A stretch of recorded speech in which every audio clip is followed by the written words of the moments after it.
සුබ දවසක් මගේ යාළුවනේ. ඔන්න මං අදත් ආවා වෛරයෙන් මැරෙන දැංගිලි නවකතාවේ 6 වන දිගහැරුම අරගෙන. මේ කතාව ලියලා තියෙන්නේ මර්ෂාන් වලිමුණිගේ. එහෙනම් අපි යමු කතාව පැත්තට. අනේ දෙවියනේ, ඔබ වහන්සේ කොහෙද ඉන්නේ? මගේ ජීවිතේ අපායක් වෙන්න යනවා. මට උදව් කරන්න. ඇය නිදන සයනය මත ඇති කොට්ටේට මුහුණ තද කර ඉකිකසා හැඬුවා පමණි. ඇය හැම අතින්ම අසරණ විය. මම කොහොමද ඒ වගේ රාක්ෂයෙක් මැඩි කරන්නේ? මට කවදාවත් සතුටින් ඉන්න නම් ලැබෙන එකක් නැහැ. මගේ අම්මා තාත්තිගේ ජීවිතේ බිල්ලට අරන් එයා මොනවද මේ කරන්න යන්නේ? දුප්පත්කමට රස්සාවක් කරන්න ගියාම මෙහෙම කරන එක හරිද? එයා මාව මැරි කරලා අරන් ගියාම මගේ අම්මා තාත්ති බලාගන්නේ කවුද? අනේ දෙයියනේ, මම අසරණයි. මට උදව් කරන්න. ඔබතුමා විතරයි මං වෙනුවෙන් අද ඉන්නේ. ගේස්න සර් නිකන් සතෙක් වගේ දැන් හැසිරෙන්නේ. මගේ ජීවිතේ මට අඩු වයසින් එපා කරව ගන්න බෑ. මං දැකපු හීන ඔක්කොම සුණු විසුණු වෙලා යයිද? මගේ ජීවිතේ හෙට දවසට මොනවා වෙයිද? කාහටවත් කියාගන්නට බැරි ලෙස ඒ ගැහැණු හිත අද අසරණ වෙලා ඇත. උඩ ඉන්න දෙවියන්ටවත් නොහැකි වේද අසරණ අයහට උදව් කරන්නට? යුවතියගේ නෙත් රත් පැහැයට ගැන්ව ඇත. උදෑසන 5 කණිසමට නාද වුණු එලාම් එක දෝෆ් කර නැවත හඬන්නට පටන් ගත් යුවතිය රැය 5 වන තුරුම කඳුළු සැලුවා. යුවතියගේ දුක අහන්න නිදන සයනය මත තිබුණ කොට්ටයට පමණක් පුළුවන් වූවා. උදෑසන වන විට යුවතියගේ කොට්ටය කඳුළු වලින් තෙත් වී තිබුණා. මට බැරි වෙයිද ලොකු සර්ව ගිහින් හම්බෙලා කතා කරන්න? ඇයි මම මෙයා කියන විදියට මගේ ජීවිතේ විනාශ කරගන්නේ? ගේස්න සර් මාව මෙරි කරන්නේ මගෙන් පලි ගන්න. මං කොහොමද දෙයියනේ ජීවිත කාලෙම වහලියක් වගේ වැඩ කරන්නේ? අනික පිනට ෂික් ඕන මගුලක් වෙන්න කියලා මම යනවා ලොකු සර්ව මුණ ගැහෙන්න. ගේස්න සර් 7:00 වගේ ගෙදරින් පිට වෙන නිසා මම 8ට කලින්වත් ලොකු බොස්ව හම්බුණා නම් හරි. මගේ ජීවිතේ මට ගලව ගන්න ඕනේ. දුප්පත් වුණත් මම හරිම ලස්සන කෙල්ලෙක්. මං කොහොමද මගේ ජීවිතේ මෙහෙම සින්න කරගන්නේ? ගේස්න සර් අද හැසිරෙන්නේ දිය පිපාසිත සතෙක් වගේ. මට බෑ ඒ නපුරු මිනිහගේ නම් වෙන්න. කීයටවත් ලෑස්ති වෙලා යනවා මම.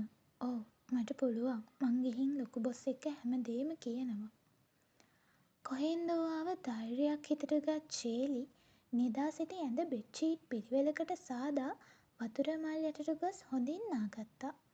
උදේම පිපුණු පිච්ච මලක් මෙන් හැඩට පෙනෙන යුවතියගේ දැස් ගිලි පුළිඟුමෙන් දිලුණා. රැය 5 වනතුරු කඳුළු සලා තවත් සලන්නට යුවතියගේ නෙත්වල කඳුළු නොතිබුණේය. ඔෆිස් ඇඳුම් වෙනුවට දිග කහපාට ගවුමකින් සැරසී නිවසින් එළියට බහින ෂේලි කහ කිරිල්ලියක් මෙන් හැඩට දිලුණා. දුප්පත් නිවසක දුප්පත් තරුණියක් කියා බැලූ බැල්මට නොපෙනෙන්නට තරම් ඇයගේ රුව ලස්සනට දිලුණා. අම්මා මම යනවා. ෂේලි ඔෆිස් නෙවෙයිද යන්නේ? ස්තෝප්පුවේ සිටි මව ඇයගෙන් එසේ විමසුවා. ඔෆිස් තමා අම්මා. ඒත් ඉක්මනින් එනවා. තාත්ති එන්න කලියෙන් මට සමහර විට එන්න පුළුවන් වෙයි. අම්මා පරිස්සමෙන් ඉන්නකෝ. බුදු සරණයි. බුදු සරණයි ෂේලි. මවට වැඳ ආශිර්වාදය පුරුදු ලෙස ගත ෂේලි තම දුප්පත් දුගී පැලෙන් පිටව මහා මාර්ගයට පයින් පැමිණියා. කොළඹ දෙසට ඇදෙන බසයකට අතදා නවතාගත් ෂේලි බසයට ගොඩ වී හිස් අසනකින් හිඳගත්තා. ජනේලය අයිනට වී වීදුරුවට හිස තබාගත් ෂේලි හට දැනුනේ කියාගන්නට බැරි තරම් අසරණකමකි. දුප්පත් අහිංසක මං එක්කම ඔයාට මෙහෙම සෙල්ලමක් කරන්න හිතුනේ ඇයිද කියලා මම දන්නේ නෑ ගේස්න සර්. ඒත් ඔයා මේ කරන්න හදන දේ හුඟක් වැරදි දෙයක්. ඔයා මේ සෙල්ලම් කරන්න හදන්නේ මගේ ජීවිතය එක්ක. මගේ අම්මා තාත්තිගේ ජීවිතේ බිල්ලට තියලා ඔයා මාව හිර කරලා ගේස්න සර්. මම කොහොමද පොලිසියකටවත් යන්නේ? එහෙම ගිහින් පොලිසියෙන් එළියට බහින ටිකට ඔයා මගේ අම්මා තාත්තිට මුකුත් කරලා තියෙයි. ඔව් ඔයාට හිතක් පපුවක් නෑ. මේ ලෝකේ මම දැකපු ජරාම පිරිමියා ගේස්න සර්. ඔයා. මට ඔයාගෙන් පිරිමි සංහතියම එපා වුණා. ඔව් මට ඔයාට පුළුවන් වුණා මගේ බොස් වෙලා මට පිරිමි එපා කරවන්න. මේ දේවල් වල අවසානයක් තියෙන්න ඕන ගේස්න සර්. අද මම ඔයාගේ තාත්ති මුණ ගැහිලා හැමදේම කියනවා. ඔයා මට කරන ත්‍රෙඩ් එක ගැන හැම විස්තරයක්ම මම කියනවා. ඔයා මුළු ලෝකෙටම බය නැතත් ඔයා ඔයාගේ තාත්තට බයයි ගේස්න සර්. ඉතින් මගේ පිහිටට දැන් ඉන්න එකම දෙවියන් ලොකු සර් විතරයි. පිළියන්දල සිට කොළඹ දෙසට ඇදෙන වාහන පෝලිම දෙස බලමින් ශේලි කල්පනා ලොවක අතරමං වූවා. ලොකු දැන් තමුන් කියන්නේ තමුන්ටත් ඇත්තටම ශේලිව ඕන කියලද? ඔව් තාත්ති මෝල්ලිට මං ආදරේ කළාට මෝල්ලි ඇත්තටම මට ආදරේ කරේ නෑ. මට ඒක තේරෙද්දි ඔයාලා මගේ මෝල්ලිගේ වෙඩින් එකට ඩේට් ෆික්ස් කරලත් ඉවරයි. මම ශේලිට එතරම් ආදරේ නොකරට ශේලි මට ඇත්තටම ආදරෙයි. තාත්ති කවදාවත් මට ශේලි ආදරේ කිව්වේ නෑ. ආදරේ දැනෙන්න දුන්න විතරයි. දැන් තාත්තිලා හිතයි ශේලි මට ආදරේ කරන්නේ මගේ සල්ලි වලට කියලා. එහෙම දෙයක් ඇත්තටම මට නම් දැනෙන්නේ නෑ තාත්ති. ශේලි දැන් අපි ළඟ වැඩට ඇවිත් අවුරුද්දකට වැඩි. අද වෙනකම් මගෙන් එක රුපියලක ටොපියක් ශේලි අරගෙන නෑ. එයාගේ බර්ත්ඩේ එකට මම ගිෆ්ට් එකක් අරන් දෙන්න හැදුවා. ඒකටවත් එයා කැමති වුණේ නෑ. කේස්න කට වහපන්. උඹේ ඔය බේගල් අහන් ඉන්න වෙලාවක් මට නෑ. ඒ කෙල්ල හොඳ කෙල්ලෙක් නම් උඹ එක්ක හෝටල් ගානේ ඇවිදීද? තම ඒකාධිපති පාලනයේ නිවසේ වෙනදා මෙන්ම විදා දැක්වූ ගේස්නගේ පියා මහා හයියෙන් අඩි හප්පා කෑ ගැසුවේය. තාත්ති මේ අහන්න. අපි කළේ වරදක්. ඒ වරද තමා හෝටලයකට ගිය එක. ඒත් තාත්ති මම ශෛලිගේ ඇඟටවත් අතක් තියලා නැහැ. මම ක්ලයන්ට් මීට් වෙන්න හෝටෙල් එකට ආවේ. හෝටෙල් එකට ආවම ක්ලයන්ට්ගේ ඇසිස්ටන්ට් කෝල් කරලා කිව්වා පැය දෙක තුනක් පරක්කු වෙනවා. හදිසි වැඩක් ක්ලයන්ට් වැඩිලා කියලා. ඉතින් තාත්ති මම පැය දෙක තුනක් රස්තේ අඩු වෙන්න බැරි නිසා ඒ හෝටෙල් එකේම කාමරයක් අරන් ආයි ෆයිල් එක චෙක් කළා. චෙක් කරද්දි තමා ශෛලිය අතින් පේපර් වගේක් මිස් වෙලා කියලා මං දැක්කේ. ඒකයි මම ශෛලිට කිව්වේ ඒ පේපර් ටික අරන් ඉක්මනින් එන්න කියලා. ඉතින් මට තියෙන ආදරේටම ශේලි එතෙන්ට ආවා. ශේලි මට ආදරෙයි තාත්තේ. ඒ ඇස් වලින් මට ඒ ආදරේ පේනවා. ප්ලීස් මම කියන දේත් විශ්වාස කරන්න.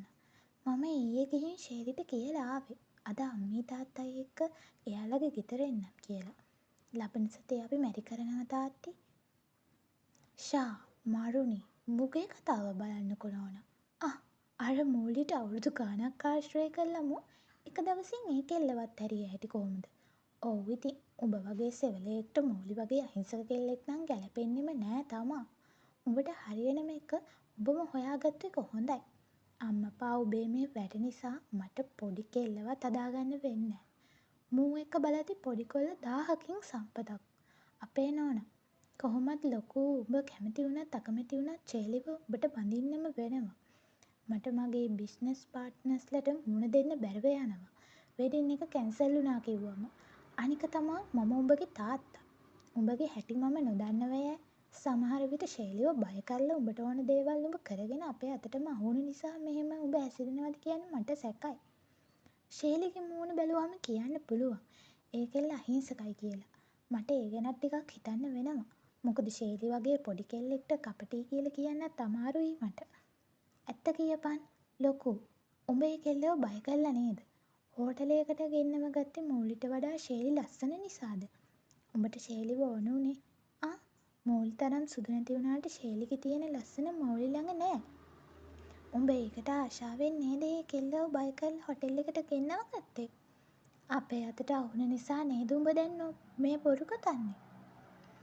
ගේස්නගේ පියා ගේස්න සිතුවටත් වඩා බුද්ධිමත් කියන එක ඔහුවට තේරුම් ගියේ ඔහුගේ පියා අවසනට කී කතා ටිකෙන්. ශේලිට බැනවැදී ඇයව හෝටලයට ගෙන්වාගත් බව ඇත්ත වුණත් ගේස්නගේ සිතේ ශේලි ගැන කිසිම බලාපොරොත්තුවක් නොවීය.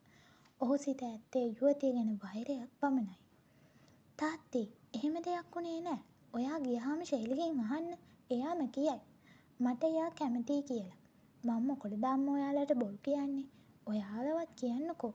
චුට්ටක් තාත්තිට.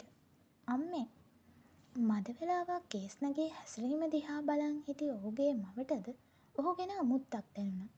ශේලිට කොයි වෙලෙත් ඔෆිස් එකේදී බැනගත්තු ගමන්ම ඉන්නවා කියලා ගෙදරට ඔහු ගැන මීට පෙරද ආරංචි වූ. එහෙව් ගේස්න අද ශේලිව සහයට ගන්න ඉල්ලන හේතුව ඔහුගේ මවටද සිතාගත නොහැකි වුණා. නමුත් උණු දේවල් ආපස්සට ගත නොහැක. මෞලිගේ මව්පියන් දැන් ගේස්නහට කැමති නැත. වෙනදා තරුණියක් සමග හෝටල් කාමරයක තනිව සිටියදී අතට මහවුණු ගේස්න හට තම එකම දියණියව කරකාර දෙන්නට ඔවුන්ට පිස්සු නැති වගේ ගේස්නගේ පියාහටද තේරුම් ගියා. තම නම්බුව නැති කරගෙන සමාජයට විහිළුවක් වීමට අකමැති ගේස්නගේ පියා තම සිතටම පොරොන්දුවක් වූවා. කෙසේ හෝ ගේස්නව සහ ශේලිව ලබන සතියේ විවාහ කරවන බවට ඔහු තනිවම සිතාගත්තා. හරි, එහෙනම් ලෑස්ති වෙයන්කෝ, අපි යමු ශේලිගේ ගෙදර. පියාගේ අවසන් තීරණය ඇසුණු සැනින් මුහුණට සිනහවක් නැගී ගේස්න තම නිදන කාමරය වෙත ගොස් ලස්සනට ලෑස්ති වුණා. ඉදඹංකෝ මෝඩ ගෑණි. උඹගෙන් මම පලිගන්නේ පොට්ට. උඹ තවම දන්නේ මේ ගේස්න කවුද කියලා. දවසින් දවස උඹ මගේ ජීවිතේ උඹටම එපා කරවන්නම්. හහහ. කාමරයේ දොර වසා මාහයියෙන් සිනාසෙන ගේස්න තවමත් දන්නේ නෑ ශේලිය ඔවුන්ගේ නිවසට පැමිණෙන වග. ගේස්නගේ නිවසට හැරෙන පාර ළඟින් බසයෙන් බැසගත් ශේලි මීටර් 500ක් පමණ තනිව ඇවිද ආවේය. බිය ගැන්වී ගැහෙන දෑතින් යුවතිය විසින් මහ විශාල ගේට්ටුව මත සවිකර තිබූ සීනුව නාද කළා. සීනුව නාද වෙනවත් එක්කම මහ විශාල රෝලින් ගේට් එක උඩට ඇරෙන විදිය දෙස බලා සිටි ශේලිගේ දෙපා වාරු අහිමිව ගියා. කළු පැහැති නවීන පන්නේ ජීප් රථය තම දෙපා මුල වෙත් නතර විය. දහඩිය බිඳුවලින් යුවතියගේ මුහුණ තෙමී තිබුණා. බියෙන් ගැහෙන ශේලි දෙස සිනාමුසු මුහුණින් බැලූ ගේස්න විසින් රියේ වම්පස ෂටරය පහත් කෙරුවා. ශේලි, කොහේ යන ගමන්ද බබා? මට මැසේජ් එකක්වත් දැම්ම නම් මම එනවනේ පික් කරන්න. අපි මේ ඔයාලගේ ගෙදර යන ගමන්. අම්මී තාත්තේ ඉන්නවා පිටිපස්සේ ෂීට් එකේ. එන්න රත්තරන් වාඩි වෙන්න. අපි යන ගමන් කතා කරමු. ගේස්නගේ රඟපෑම දුටු ශේලිගේ හදවත මොහොතක් නතර වෙන්නක් මෙන් ඇයට දැනුණා. යුවතියගේ දෙකන්සෙන් දහඩිය බිඳු කඩා හැලුණා. ගිටාරයක තත්සරමෙන් යුවතියගේ දෙපා ගැහෙන්නට පටන් ගත්තා.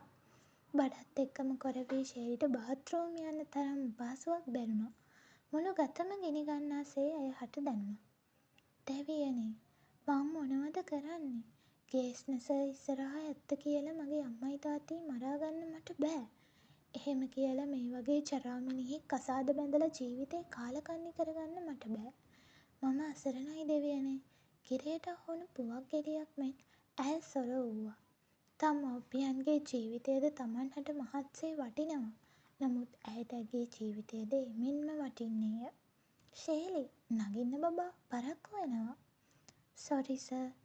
ගේස්න විවර කර දුන් ඉදිරිපස දොරෙන් ඇතුල් වී රථයේ ඉදිරිපස අසුනේ හිඳගත් ශේලිහට දකින්නට ලැබුණේ තමන් දෙසම බලා සිටින ලොකු බොස් සහ ලොකු මැඩම්ය. මට සමා වෙන්න සර්. යුවතියට පවසන්නට වූයේ එච්චරයි.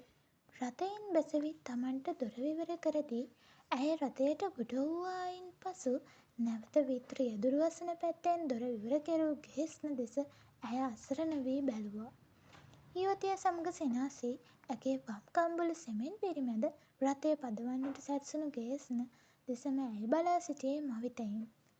ළමයි, ශේලිට ඇත්තටම මේ නපුරව බඳුන් නෙවෙයිද? එතකොට මවුලිට මොකක් වෙයිද? ගේස්නව බැඳගත්ත කියන්නේ නම් ශේලිගේ ජීවිතය අපායක් වෙන එක ෂුවර් නේද? කතාව ගැන අදහසක් ලයික් කමෙන්ට් කරන් යන්නකෝ ළමයි. 10000කට වඩා බලනවා ලයික් 500